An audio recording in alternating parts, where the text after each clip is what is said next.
भगवान नंदी से कहते हैं मुझे तो नहीं मालूम कि क्या आज्ञा है, परंतु माता पार्वती जी कुछ कहना चाहती है। पार्वती मैया नंदी से नीचे उतर,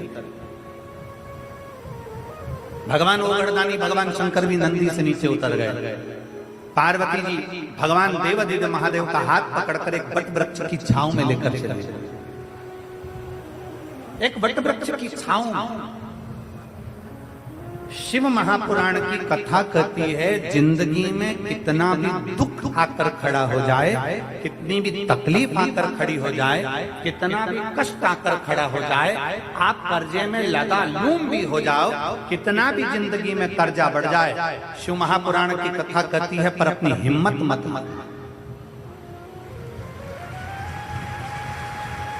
अपनी हिम्मत मत हारना। कर्जा बढ़ गया ना कोई बात नहीं, तकलीफ बढ़ गई ना कोई बात नहीं, दुख बढ़ गया ना कोई बात नहीं, कष्ट बढ़ गया ना कोई बात नहीं। इससे पहले वाली कथा में नांदगांव महाराष्ट्र में हमने कहा था समुद्र की लहर आती है। लहर मतलब होता है कि जो आई है वो जाए।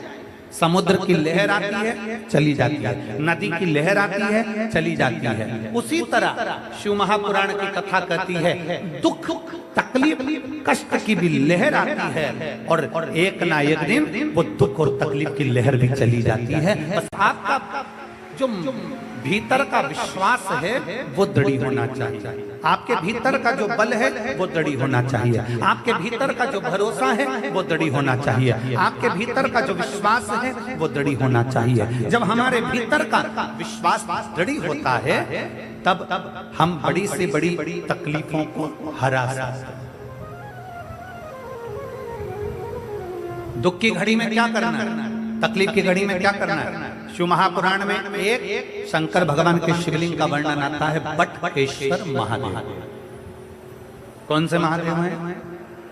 जम के बोलो जरा, बटकेश्वर महादेव। फिर एक बार वापस बोलिए। शिव महापुराण में एक महादेव का वर्णन आता है कि जिस समय पर भगवान शंकर ने क्रोध में आकर काल भैरव को प्रकट करा था और काल भैरव ने ब्रह्मा जी का सिर काट दिया था, वो सिर कटकर आगे गया और सिर कटकर जब आगे गया तो उनके मस्तक से वृक्ष ने जन्म ले लिया जिसका नाम बट का वृक्ष हुआ और शंकर जी उसके नीचे बैठे तो उसका नाम बटकेश्वर महादेव। वो बटकेश्वर महादेव।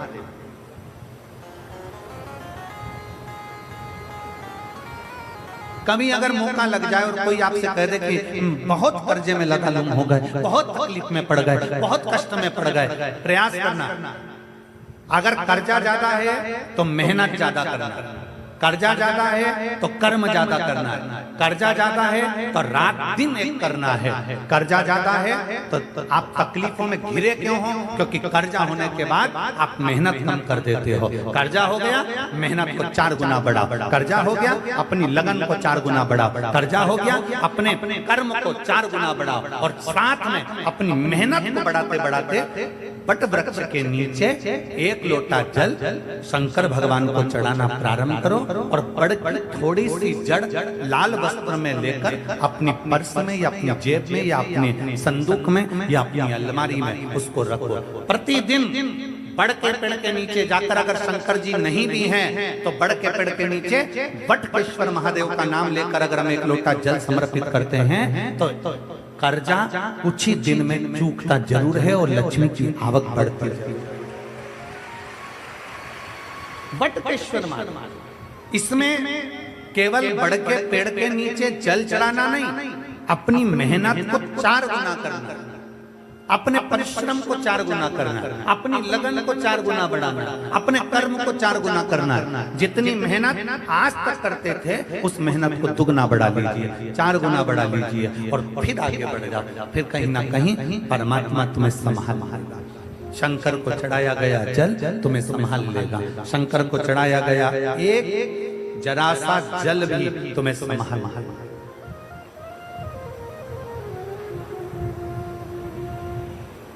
शिव का नाम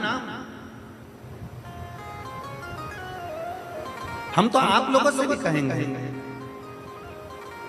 प्रैक्टिकल कर देखना। कहीं सीहोर वाला महाराज झूठ तो नहीं बोल रहा। प्रैक्टिकल करते रहना चाहिए, प्रयास में लगे रहना चाहिए। और हमने पहले भी कथा में कहा कि प्रैक्टिकल जरूर करो। एक महाराज जी प्रवचन दे रहे थे, प्रवचन में बोल रहे थे मदिरा नहीं पीना चाहिए, शराब नहीं पीना चाहिए। मदिरा पीने वाला व्यक्ति गटर में पड़ा होता है, नाली में पड़ा होता है। उसमें ही एक महाराज का पहचान वाला बैठा था, उठकर खड़ा हो गया। खड़े होकर बोला, महाराज तुम इतना बड़ा बड़ा प्रवचन दे रहे हो, तुम्हारा सगा भाई पी के तो नाली में पड़ा है, गटर में पड़ा है, और तुम हमको ज्ञान दे रहे हो, अपने भाई को क्यों नहीं समझाते? महाराज जी को क्रोध नहीं आया। महाराज जी ने कहा, भाई मैं भी प्रवचन दे रहा हूँ, मेरा भाई भी प्रवचन दे रहा है, मैं मुख से समझा रहा हूँ, मेरा भाई प्रैक्टिकल करके दिखा रहा है। ये आपकी मर्जी है, आप कैसे समझेंगे आपके ऊपर है।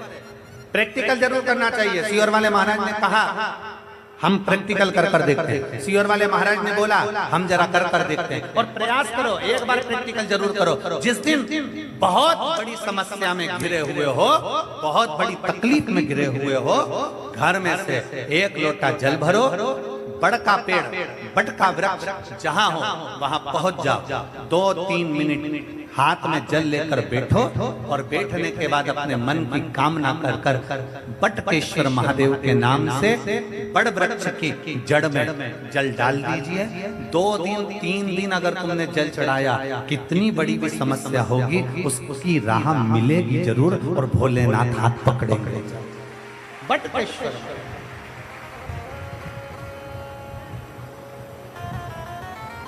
और तेरे बिना प्रभु तेरी कृपा बिना न हिले एक भी अणु, लेते हैं श्वास तेरी कृपा से तनो तनो। कुछ सामान ले, आप उस पर आश्रित हो जाइए, आप उस पर समर्पित हो जाइए, आप उसका गुणगान करिए, आप उसका भजन करिए, आप उसका मंत्र जाप करिए, आप उसका नाम जाप करिए। समाज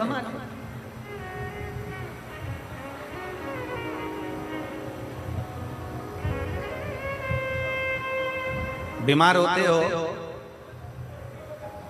डॉक्टर के पास जाते हो,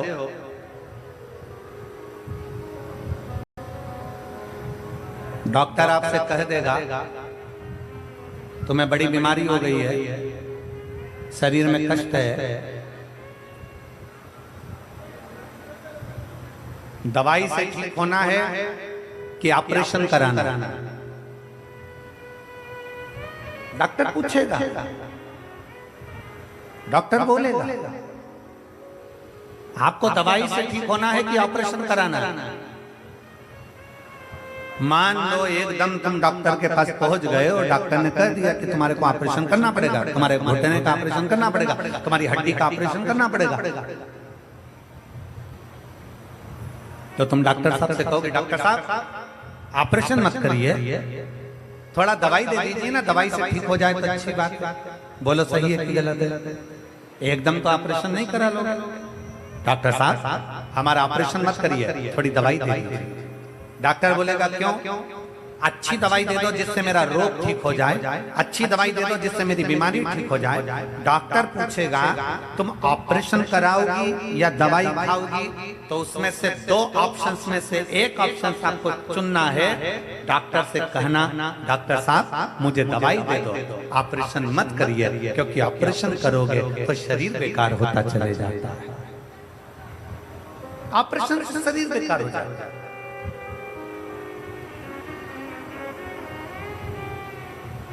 डॉक्टर ने कहा मैं दवाई दे रहा हूं, ऑपरेशन की जरूरत नहीं पड़ेगी, पर इतना याद रखना इस दवाई को 3 टाइम खाना, सुबह, दोपहर और जम के बोलो जरा शाम। ये दवाई 3 टाइम खाने की है। सुबह खाना, दोपहर में खाना, शाम को खाना।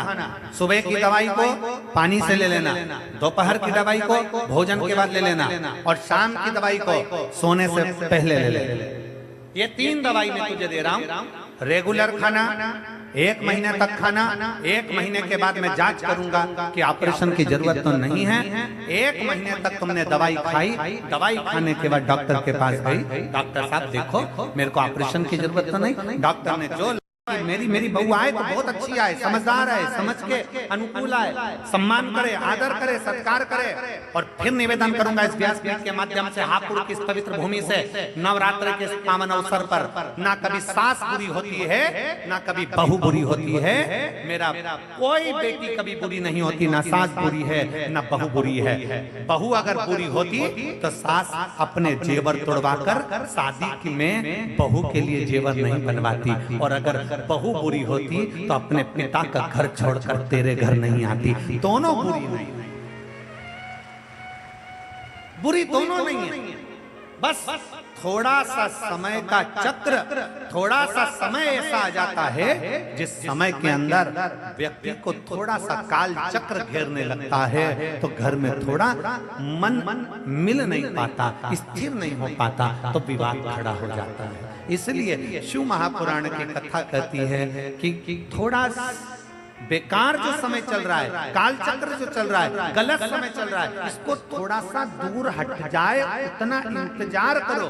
थोड़ा शंकर जी को जल चढ़ाकर प्रयास करो कि मेरा दुख का जो समय है वो टल जाए, दुख की घड़ी है वो निकल जाए, ऐसा समय आए कि मेरा जीवन सार्थक हो और मेरा घर भी सार्थक हो, मेरा जीवन सार्थक हो, मेरा घर भी सार्थक। और फिर निवेदन है, मत बुरे कर्म कर बंदे वरना पछताएगा, भगवान की आंखों से तू बच नहीं पाएगा, तू बच नहीं पाएगा। अरे ओ अज्ञानी मत कर नादानी, अरे ओ अज्ञानी मत कर नादानी, तेरे कर्म का फल भी तो ही पाएगा, जैसा किया तूने तेरे आगे आएगा। मत बुरे कर्म कर वरना पछताएगा, भगवान की आंखों से तू बच नहीं पाएगा, तू बच नहीं पाएगा। कुछ श्रेष्ठ करने का प्रयास कर, कुछ अच्छा करने का प्रयास कर, कुछ श्रेष्ठता देने का प्रयास कर। बोलो पार्वती क्या कहना चाहती है, मायके क्यों नहीं जाना चाहती? बोल मायके क्यों नहीं जाना चाहता? किस लिए? क्या चाहती? पार्वती जी ने कहा मुझे मायके नहीं जाएंगे, मुझे मायके नहीं, आप कृपा कर दीजिए, मुझे शमशान लेकर चलिए। शिव प्रसन्न,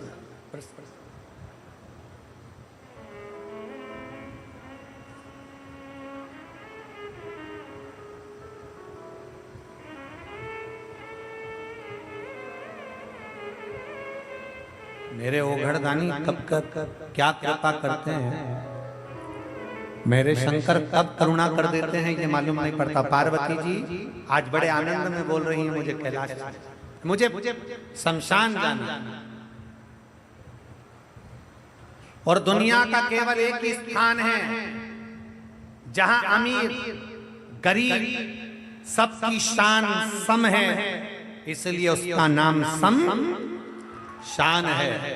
अमीर जाता है वो भी बांस में, गरीब जाता है वो भी बांस पे, अमीर जाता है वो भी घास पर, गरीब जाता है वो भी घास पर, अमीर जाता है वो भी सफेद कपड़े में, गरीब जाता है वो भी सफेद कपड़े में, अमीर जाता है वो भी राख का ढेर बन जाता है, गरीब जाता है वो भी राख का ढेर बन जाता है, बादाम खाने वाला जाता है तो भी राख बन जाता है, और गुलाब जामुन खाने वाला जाता है वो भी राख बन जाता है, सूखी रोटी खाने वाला जाता है वो भी राख बन जाता है। जिस जगह पर अमीर और गरीब का कोई भेद नहीं है, जो जाता है वो बांस पर जाता है। हाँ, तुम्हारे यहाँ पर इधर हापुड़ में अगर डनलप के गद्दे पर जाते हो तो बात दूसरी। तुम्हारे यहाँ अगर कहीं बहुत करोड़पति मर जाए और उसको डनलप के गद्दे पर ले जाए तो बात दूसरी है। पर शिव पुराण कथा कह रही है, अमीर भी जाता है तो बांस पर, गरीब भी जाता है तो बांस पर, अमीर भी जाता है तो घास पर, गरीब भी जाता है तो घास पर, अमीर भी जाता है तो सफेद कपड़े में और गरीब भी जाता है तो सफेद कपड़े में। जहां जाकर सबकी शान सम हो जाती है उसका नाम सम शान है। वहां कोई बड़ा नहीं, कोई गरीब नहीं, कोई अमीर नहीं, सब राख का ढेर है, क्योंकि वो शंकर का धाम है। शिव के दरवाजे पर सबका लेवल बराबर होता है, कोई बड़ा नहीं, कोई छोटा नहीं। शिव शिव है।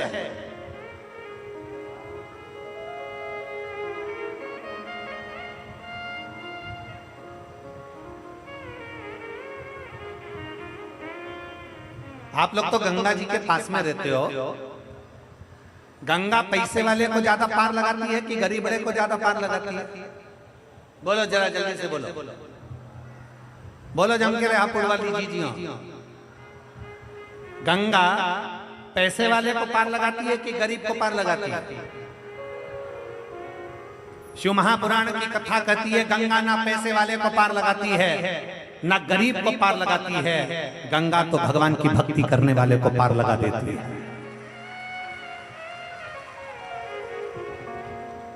गंगा ये नहीं देखती कि पैसे वाला है कि गरीब है। इसीलिए शिव महापुराण की कथा कहती है शंकर की कथा में जाना तो अपने तन पर कोई सोना चांदी, कोई हीरा पन्ना, सोने की चैन ब्रेसलेट, कोई सोने का